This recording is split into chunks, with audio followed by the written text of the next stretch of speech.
Magandang araw mga kaibigan. Isang kwentong muli ang aking ibabahagi sa inyo na tiyak nakapupulutan niyo ng aral. Pero kung bago ka pa lamang sa aking channel, ay pakilike po ng ating video. Paklik ng subscribe button, gayon din ang bell icon para lagi po kayong updated sa mga paparating pa na upload. Kill him. Make sure na hindi siya mabubuhay pa. Matigas na utos ng kung sino. Hindi ako pamilyar sa kanya pero alam ko, nakilala ko siya. Patayin niyo na! Barilin mo! Patuloy na naririnig ko ang paulit-ulit na salitang ito kaya napalingon ako. Isang mataas na kalibre ng baril ang ngayon ay nakatutok sa katawan ko.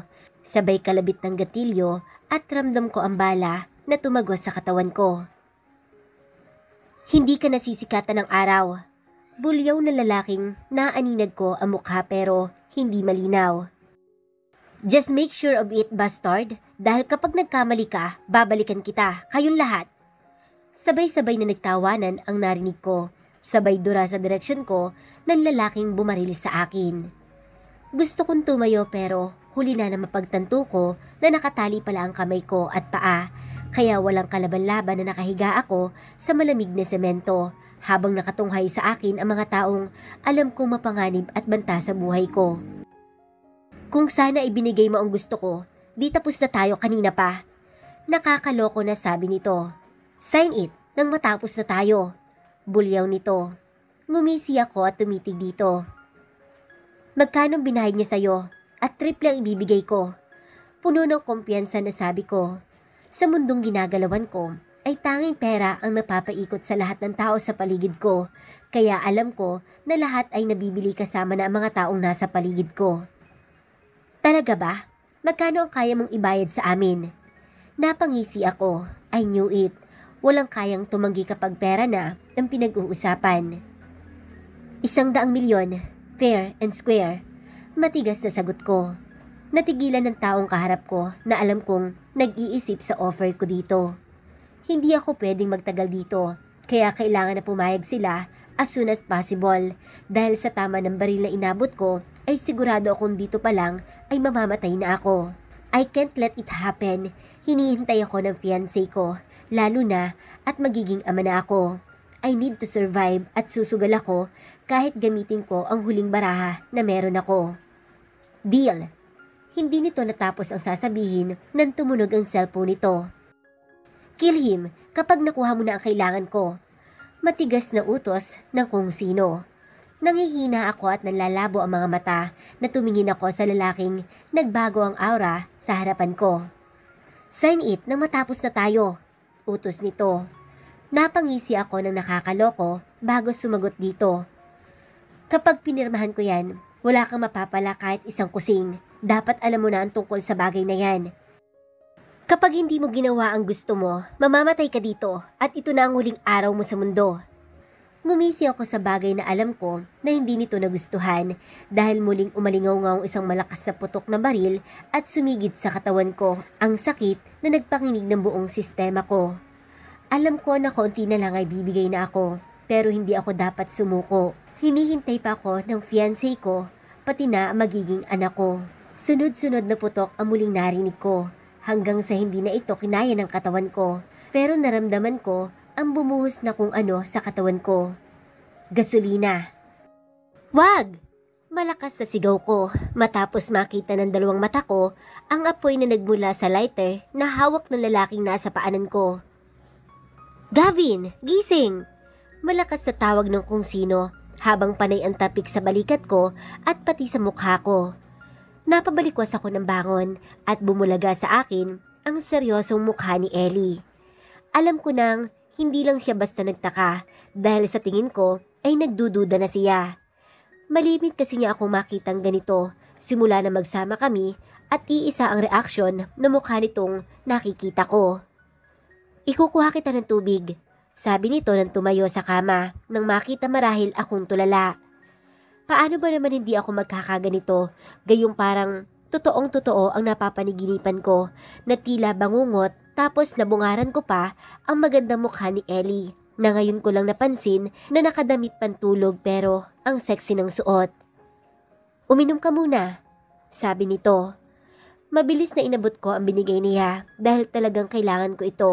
Pakiramdam ko kasi ay sobra akong naapektuhan at napagod na parang totoong-totoo ang panaginip ko.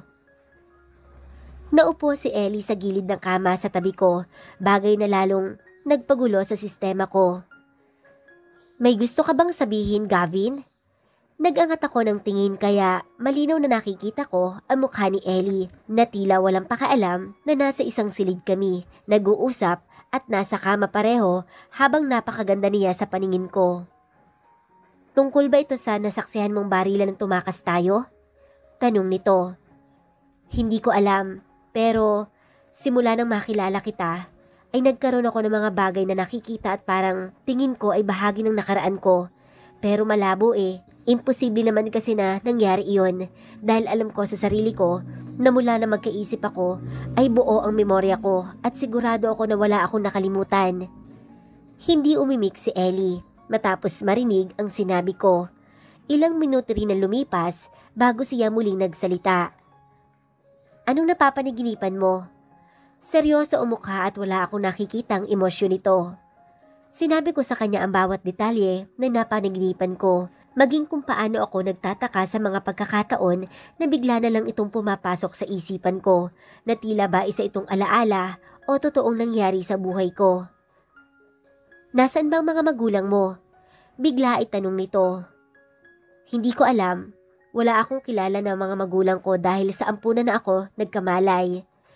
Muli ay nanahimik si Ellie. Sa pagkakataon na ito, larawan ng isang seryosong babae ang nakikita ko. Naaksidente ka ba noon? Nakatitig sa mga mata ko na tanong nito. Nag-isip ako at pilit na inaalala ko ang lahat, pero wala akong makapa sa utak ko dahil buo naman ang memorya na sa tingin ko ay meron ako. Hindi ako sigurado. Pero sa pagkakaalala ko, hindi pa nangyayari sa akin yon. Tumango ito saka tumayo at naglakad patungo kung saan. Saglit pa ay bumaba ang liwanag sa loob ng silid ko. Hindi gaya kanina at tanging makulimlim na liwanag galing sa lampshade na nasa gilid ng kama ko. Malinaw na nakikita ko tuloy kung gaano kaganda ang babaeng nasa harapan ko at gaya nga ng sabi ko, napaka-sexy niya sa damit na pantulog na suot nito. Hubad, seryoso na sabi ni Ellie nang makalapit sa akin. Maang na nakatingin ako dito, di ko maunawaan kung bakit kailangan kong gawin iyon. Gavin, hubadin mo ang damit mo. Utos ni Ellie sa akin. Bakit? Malakas ang kabog na dibdib na tanong ko. May gusto akong makita, bilis na. Anong gusto mong makita? Tanong ko pa dahil naguguluhan ako sa kinikilos ni Ellie. Di yung katawan mo, ano pa ba? Huwag kang mag-alala, sanay ako makakita niyan, lalo na nag-aaral pa ako ng doktor. Nakasimangot na sabi nito. Kahit nag-aalangan, ay bumaba ako sa kama at tumayo sa paanan nito, saka mabilis na inalis ang t-shirt na suot ko. Kita ko kung paano ni Ellie pinagmasdan ng tingin ang dibdib ko, pababa sa tiyan ko at umikot para tingnan ang likuran ko. Nag-init tuloy ng sobra ang pakiramdam ko, lalo na nang hawakan nito ang tagiliran ko. San mo nakuha to? May naalala ka ba tungkol dito? Tanong ni Ellie na ang mga daliri ay marahang hinaplos ang bahaging iyon. Oo, sinaktan ako minsan ng umampon sa akin kaya nagkasugat ako dyan. Hindi nila ako dinala sa hospital kaya hindi naagapan hanggang sa magkaroon ng infection yata yon kaya lumobo. Humarap sa akin si Ellie at muli ay pinagmasdan ng tingin ang katawan ko saka nagsalita. Bilang doktor, isang ebidensya ang makitang may mga gun wounds mark ka sa katawan kung totoo na binaril ka ng paulit-ulit. Ayon na rin sa kwento mo, but in my assessment, wala kang kahit anong peklat na magpapatunay na totoo ang nakikita mo o napapaniginipan mo. Napatingin ako kay Ellie. Doktor nga pala siya at magaling sa ganitong bagay, lalo na fully trained din siya sa paghawak ng baril, kaya mas pamilyar siya kumpara sa akin. Ibig mong sabihin ba noon ay hindi totoo ang nakikita ko? Tanong ko ulit. Gusto ko kasing magkaroon ng linaw kung bakit ako nakakaranas nito dahil talagang binabagabag ako ng mga ito sa isipan ko sa tuwing papasok ang mga putol-putol na eksena sa utak ko. Naupo ako sa tabi ni Ellie dahil umupo ito sa gilid ng kama. Hindi ko alam, hindi ko masasabi pa sa ngayon. Nag-base lamang ako sa medical assessment na ginawa ko. Hayaan mo, papaimbestigahan ko ang pagkatao mo para makonekta natin kung nangyari ba talaga ito sa'yo o baka dahil lamang ito nagkaroon ka ng trauma sa barilang naganap. Kakaibang version ni Ellie ang nakikita ko ngayon sa katauhan nito. Puno ng otoridad ang tinig nito habang seryoso ang mukha na sinasabi iyon. Hindi ganun, Ellie. Bago kita nakilala, may mga pagkakataon na nagpa-flashback na ang tungkol dito sa isip ko. Pero noon, hindi ako sigurado dahil minsan lang nangyari yon kapag masama ang pakiramdam ko. It's okay, matulog ka na muna. Baka masamang panaginip lang ang lahat. Suhestyon nito. Malalim na buntong hininga ang pinakawalan ko dahil nagdududa na ako sa sarili ko. Pakiramdam ko ay may mali. Ellie, sa palagay mo, ano ang pwede kong gawin para malaman kung ano ang totoo at ibig sabihin ng mga panaginip ko? Tanong ko habang nakatitig sa magandang mukha nito. I don't know, wala akong ideya pero isa lang ang pwede nating gawin at yun ay ang magpaimbestiga tayo. Seryoso na sabi nito. Tumango ako. Tama siya, iyon ang dapat na gawin ko pero hindi ko alam kung paano. Very limited lang ang alam ko maging ang kakayahan ko, lalo pa at kailangan ko ring tustusan ang tungkol dito pero alam ko nang hindi ko makakaya dahil wala akong trabaho at sa ngayon ay nagtatago pa dito sa bahay ni Ellie. Bukas na natin pag-usapan ang tungkol dito, matulog na muna tayo, sabi ni Ellie sabay tayo. Tumango ako dito dahil tama siya, yun na ang dapat talaga at dapat naming gawing dalawa. Hindi mo pa ako pipigilan na lumabas? Nakasimangot na tanong na nakatayo na si Ellie sa harap ko na ikinamaan ko. Napaka-unpredictable talaga niya at hindi ko malaman ang gusto. Bakit? Sinimangutan lang ako nito sabay padyak ng paa. Anong ginagawa mo? Tanong ko nang makitang walang pasabi na umakyat siya sa kama na gamit ko. Matutulog. Dito na ako matutulog para may kasama at baka magsisigaw ka na naman. Matapos sabihin iyon ay inabot ito ang unan at nahiga na. Nakalantad tuloy ang mga binti at makinis na hita nito sa mga mata ko na naging dahilan para mag-iba ang temperatura ng katawan ko. Naiiling na nahiga ako pero ang pilya ni Ellie, pumulupot ang braso nito sa katawan ko. Gavin, may girlfriend ka na ba? Tanong nito na ikinagulat ko. Paano ako magkakaroon ng girlfriend ay halos walang magkagustong pumansin sa akin sa lansangan. Wala pa.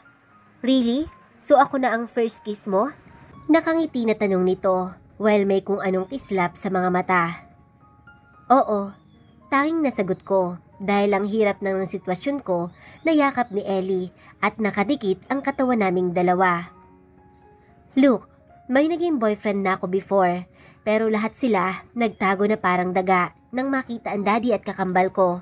I experienced plenty of kisses pero hanggang dun lang yon, naisip ko tuloy pangit ako kaya walang naliligaw sa akin. Napangiti ako at parang batang nagkukwento si Ellie ngayon, malayo sa seryoso na mukha niya kanina habang nag-uusap kami. Sa tingin mo, pwede natin gawin yon? Bigla ay tanong ni Ellie. Hindi ko masyadong naunawaan ang sinasabi niya dahil nasa magandang mukha niya naglalaro ang isip ko habang pinagmamasdan ko ang bawat kibot ng labi nito. Lalaki ka ba, Gavin? Tila piko na tanong nito.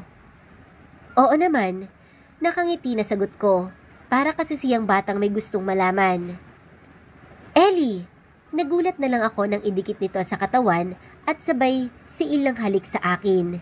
Shit! Masyado siyang agresibo, kaya paano ko mapipigilan ang sarili ko gayong heto at napunta na ako sa ibabaw niya at hindi ko na makontrol ang nararamdaman ko.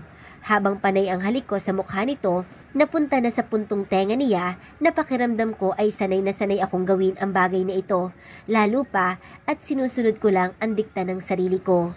Isang ungol ang kumawala kay Ellie sa ilalim ko, dahilan para maputol ang napakaikli na pagtitimpi na meron ako.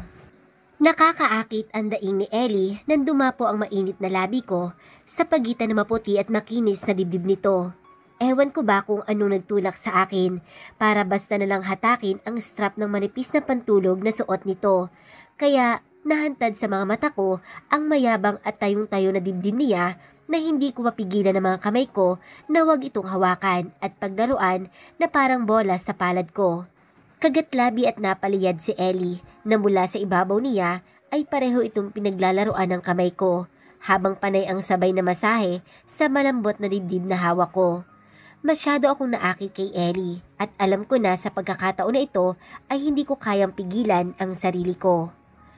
Lalo lamang nag-init ang pakiramdam ko ng pagsabunot na hinawakan nito ang buhok ko matapos na daluhan ko at nagpalipat-lipat ang bibig at dila ko sa dalawang malambot na dibdib nito. Ang mga daing ni Ellie ang lalo pang nagtulak sa akin para ituloy ko ang ginagawa ko. Ramdam ko ang panginginig ng katawan ni Ellie nang mabilis na hatakin ko pababa ang pantulog na suot nito, kasama na rin ang kakarampot na takip sa gitnang bahagi ng nasa pagitan ng hita nito. Gavin, ungol pa nito nang haplusin ko ang bahagi ng katawan niya kung saan nakatutok ang mga mata ko.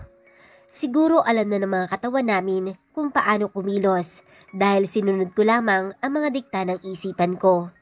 Wala akong experience tungkol sa bagay na ganito, pero iba pala kapag nasa ganito ka ng tagpo dahil kusa kang matututo lalo na kapag nakita mo ang antisipasyon sa mukha ng babaeng nasasarapan sa ginagawa ko. Pilya nang umiti si Ellie sa katawan ko at saka diniin ang sarili sa akin. How is it? Magaling ba ako? Pilya na tanong nito. Ang galing, sobra. Nakangiti na sagot ko. Alam ko na kahit na sino ang magkikita sa akin ay mababasa sa mukha ko na satisfied ako sa ginawa namin ni Ellie. Ang sarap pala. Patikim ulit next time ha?